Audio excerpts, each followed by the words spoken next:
The summer season is winding down. There's a nip in the air. The leaves are starting to change. Soon they will detach and float aimlessly in the wind until falling to the ground in a heap. Soccer moms are freebasing pumpkin spice. The swamp in my ass has begun to dry. Autumn has arrived. Yes, the fall season is upon us, and it's probably my favorite season. I enjoy wearing hoodies and beanies in the cooler air, watching football and playoff baseball. It's also the time of year for stores to start putting out Halloween shit, which I also enjoy. Look at this cute little guy. What I like most about this time of year is sitting by the fire pit at night with a nice cigar and cold beer. However, my fire pit has a severe lack of seating lately. For a while I had about 5 of these standard plastic Adirondack chairs, but they recently all committed suicide and imploded on themselves. This one took my cousin out. He's dead now. So now is the perfect time to build some new chairs out of wood and screws and such. Something that'll stand the test of time and not implode on my kin. I can't afford to lose any more cousins.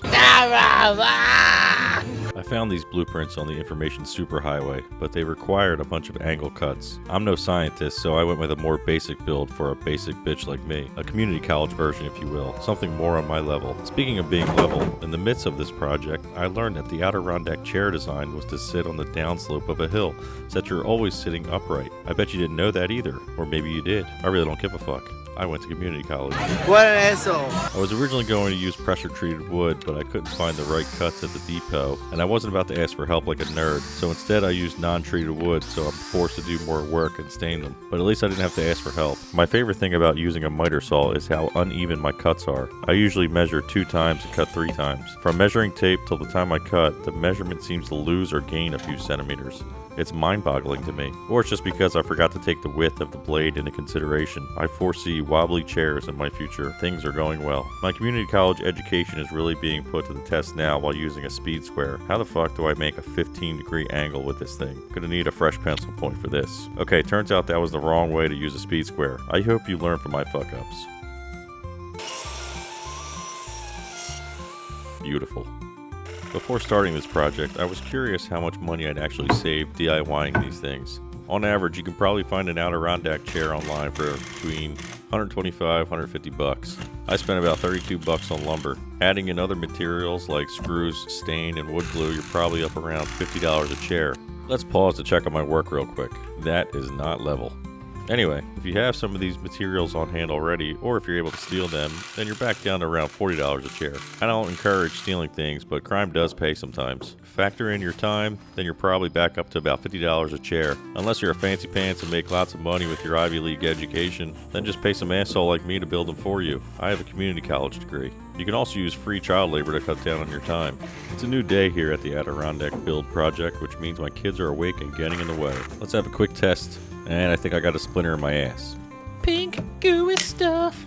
I'm gonna keep on filling with my pink gooey stuff. I'm gonna keep on filling. Well, that was terrible. What a fucking asshole. I never actually used wood glue on a project before. Maybe in high school wood shop, I can't say for sure. I was too cool for school, which is how I ended up with a community college education. I was more interested in smoking cigarettes in the bathroom and hitting on chicks, not gluing wood and doing math and stuff. And look at me now, stay-at-home dad making internet videos. Anyway, wood glue is actually quite useful. I may have learned that if I wasn't busy smoking cigarettes in the bathroom and hitting on chicks. Kids, do yourself a favor and work hard. Don't steal and don't smoke cigarettes. Unless you want to be cool, then you should totally do those things. It's only fair as the builder of this chair that my ass be the first to sit in it. That sounded like a poem. Nice. So after building 3 of these goddamn things, I still managed to fuck up chair number 4. I used the wrong size 2x4 for the front leg, making it a few inches short. That leg on the ground should be that leg in the front. In my defense, all of these pieces of 2x4 are within a ½ inch of each other, and much like pleasuring a woman, a ½ inch could make all the difference. Labeling each cut piece could have avoided this, but I like to live on the wild side and create more work for myself. Ever seen a man blow off some wood? Bet you didn't think this was gonna turn frisky. Goddamn, I'm strong. Each one of these chairs weighs like 2,000 pounds each chair weighs that much. Paint, stain, and brush. I'm gonna keep on sealing with my paint, stain, and brush.